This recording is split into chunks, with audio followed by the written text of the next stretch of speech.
Hello and welcome to my channel. Today I'm going to do this color pencil landscape. It's a cloudy sunset with a little bit of fog. Let's get to it. I'm going to be working on a smaller piece of 1000 grit sandpaper, the surface that I normally use when working with colored pencils.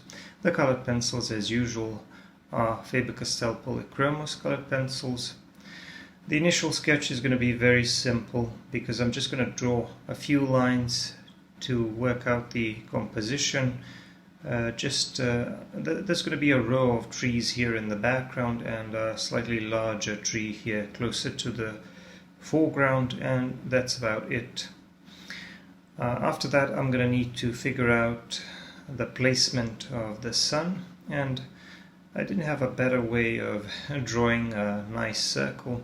I'm just going to use this plastic lid because it's going to be round enough. It doesn't have to be perfect, but it has to be a pretty nice circle. So I just went around it with an ivory colored pencil and cleaned up the edges a little bit. Like I said, it doesn't have to be perfect because parts of it are going to be obscured by the clouds anyway. So after that, I started blocking in some of the colors of the sky. I'm going to have some reddish and orangey tones and then some bluish indigo tones on top of that for the clouds. So the orange colors I'm going to be using are mostly various cadmium orange colored pencils, so a darker cadmium orange, a lighter cadmium orange, and then some cadmium red and some other tones as well, but it's mostly reddish orangey tones that I'm going to go with for now. Later I may decide to make it a little bit more red or a little bit more yellow in some parts, but we'll see what we'll do when we get to that. At the bottom I added a little bit more of the pinkish and reddish tones and even some bluish tones because the color of the sky is going to be a little bit different there. So this was more or less a blocking in phase. I just wanted to make sure that I've laid down enough of the pencil, because once I start blending, and here I'm blending with a tortillon, and once I start blending, what happens inevitably is that a bit of the background color, that grayish color of the paper, starts breaking through as you push the pigment around. So you want to have enough of your colors, enough of the layers in case too much of that grayish background breaks through, and you want to have enough of the colors so that the colors still remain vibrant, or in this case reddish and warm as I want them to be.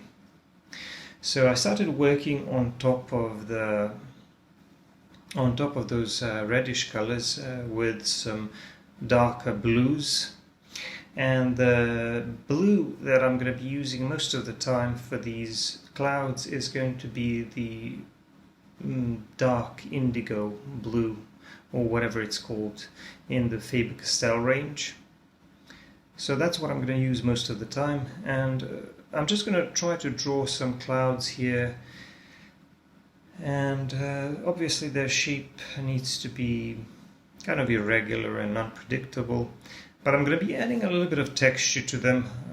Even when I start blending, I'm going to want to retain a little bit of that texture because I'm pulling my strokes kind of in the direction from left to right, and I'm going to want to have a little bit of that texture showing the movement of the clouds, because they are kind of swept to one side from left to right, so I want to keep that angle and I want to keep that texture. Of course I'm going to make them a bit smoother because clouds mostly appear fairly smooth, but I want to have at least some suggestions of smaller shapes in there, and that's why I want to be able to show this movement of this mass of clouds.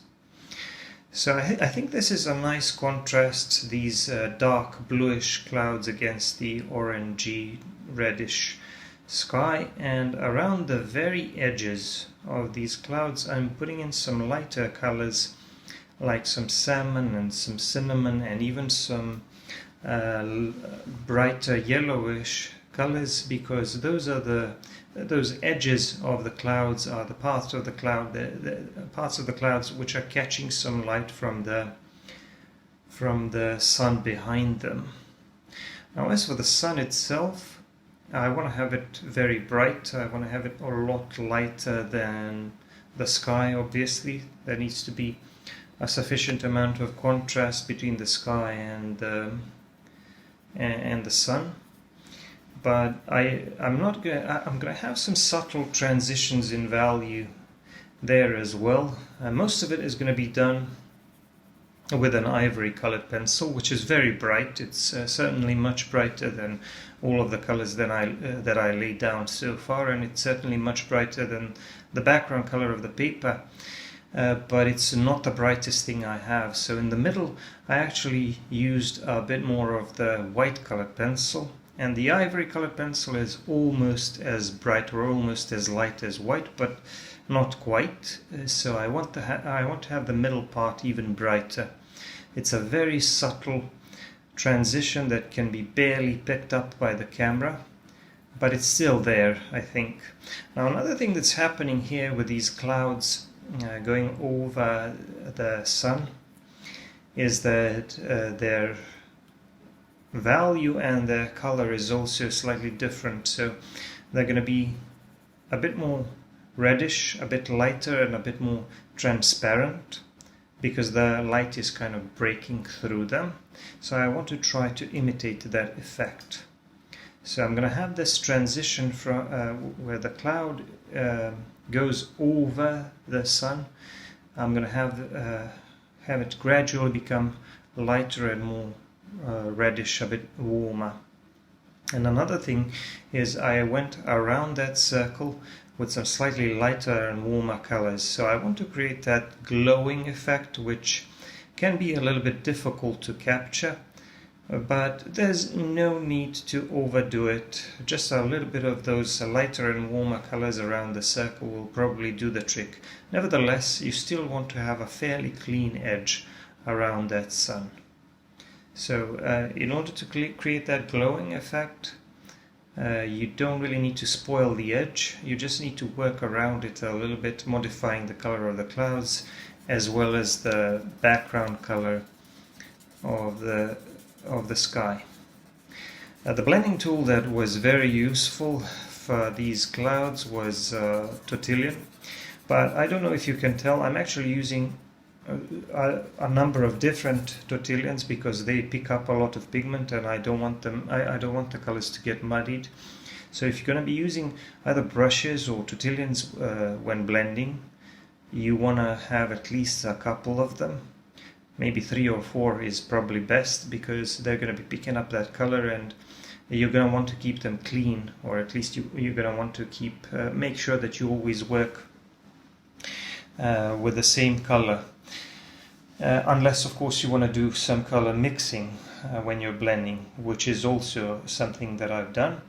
But for example, here I had one of the Tortillions which picked up a little bit of this dark blue, and then I had another one which I used for blending the background, which was a little bit more reddish on orange, and I tried to keep those two separate and unmuddied most of the time. So that's a useful tip when you're working with Tortillions. You want to have more of them. It's not like when you're working with charcoal or graphite, where everything is more or less black and white, so you can just get away with using just one blending stump or one Tortillion. Here it's a little bit different. And the reason why these tools work here, and they work quite a bit differently than they work on regular paper, the reason why they work here with colored pencils is because this textured surface allows you to move that color around and blend it a bit more easily, almost as though you were using pastel pencils rather than colored pencils. That's one of the advantages of sanded paper over the regular paper when working with colored pencils. And like I said, this is cheap hardware store waterproof sandpaper, 1000 grit sandpaper. It's a finer grit, but it's still regular sandpaper, and you can get it in any hardware store. It works just as well as some of the higher quality sanded papers, and you can use it with pastels as well as colored pencils. But in order to draw scenes like this, my advice would be to make sure that you layer enough of the material, or you put down enough of the material so that you would have something to work with. Because if you try blending with less material, you will just get an ugly effect of that grayish or bluish gray background breaking through, and you won't get bright colors. So if you want bright colors, if you want strong, vibrant, saturated colors, you simply need to put down more of the color than you normally would if you were using, let's say, pastels or pastel pencils. So with pastels and pastel pencils, it's easier to draw scenes like this, but there are still some advantages to using colored pencils. It's their cleanliness and precision, and the ability to draw fine details and produce some interesting looking textures that can entertain the eye of the viewer. As you can see, these clouds are coming along nicely as I'm drawing some of these lighter edges around them where the edges of the clouds are catching some light. But the key to drawing these nice looking edges is to make sure that the edges are kind of jagged and irregular, because you want to create that wispy cloud effect. And you don't have to draw these lighter edges all around them. You want to make it look kind of irregular, like only some of these bits are catching some light. But you want to make it look as random and as irregular as possible. And another good thing here is that with my Tortillions, I can also control the amount of texture as well as the amount of value. So, for example, I can, if I lay down a darker pencil like that dark indigo blue, if I go over it with a Tortillion, it's going to make it a little bit lighter if I keep blending. So I can use that to create some shapes within those larger shapes of clouds, and maybe make it look like some of these clouds are a little bit deeper in the shadow while others are a bit lighter. And now I'm moving on to the trees here at the bottom, and I'm going to have a row of trees in the background. I'm just going to draw the top of their canopies using the usual approach that I use when I draw trees or distant trees, and I just try to produce a texture that's kind of similar to foliage. There's not much to it. But before I finish the rest of the trees, I wanted to finish the rest of the sky here at the bottom, or at least the central part of it, because I want to have those trees show up nicely against the background. And I also added some of the colors to the sky. I made some parts a little bit more reddish. I made the clouds at the bottom a little bit lighter, and the ones at the top a little bit darker with more contrast. And as you can see, I did the rest of the line of the trees, and here at the bottom I'm adding some greenish tones now. This is going to be like a countryside scene, but now here at the bottom of these trees, at the beginning of these fields, I want to add something like a misty, foggy effect. So I made this part a little bit lighter, and I made sure that there's no clean edge between that field and the beginning of those trees. So a little bit of that foggy effect. And the reason why I was able to achieve that was because I dragged my Tortillion, and I used one of the Tortillions which had already picked up a little bit of lighter color. So I had one that had a bit of lighter blue on it, and then I just dragged this on top of that, and it produced lighter tones, a lighter tone. Now I'm just doing a little bit of refining on these trees. I want to make some suggestions of some shapes, like maybe some of these canopies are slightly in front of the others, maybe some of these trees are slightly taller than the others. and like maybe some of them are a little bit deeper in the shadow, others are sticking out a little bit, catching a bit more light from that sunset, etc. Time to finish the rest of the sky here on the right, and after that I'm gonna tackle this tree in the foreground, and that is pretty much going to complete the scene. With the tree I'm going to start with some darker greens first, and I'm using a dark oxide green or a chrome oxide green, whatever the name is. So it's a very deep dark green, and I'm going to use some lighter greens on top of that as well, but a lot of it is just going to be very dark because I'm going to go over it with some black as well. Here I drew some indications of branches and a tree trunk because I wanted to define the shape and the structure of the tree a little bit better. And as you can see, I didn't draw all of the branches, or some of them are kind of discontinued. That's because I know that some parts of those branches won't be visible, they're going to be covered or obscured by the canopy, and some parts of that canopy won't be completely black or won't be that dark even though they're facing away from the light source. So I just made them a little bit, I'm just going to make them a little bit lighter. But now comes the interesting part of drawing this tree, where I'm just dragging my black colored pencil over those greenish areas and trying to produce some random shapes and random textures to suggest the appearance of foliage, of canopy full of leaves. And as you can see, it's starting to show. I'm starting to get some interesting looking shapes. There's really not much to it. All you have to do is kind of vary the amount of pressure and vary the marks that you're creating. Sometimes you want to use a more of a circular motion. Sometimes you want to vary the size of those small shapes a little bit. You want to vary the direction of your strokes a little bit. But the thing is that you want to produce some random small looking marks, small looking shapes that kind of look like a bunch of leaves, that kind of look like foliage. But the thing is that this tree is still going to be pretty dark because it's facing away from that light source, so there's going to be a lot of shadow there.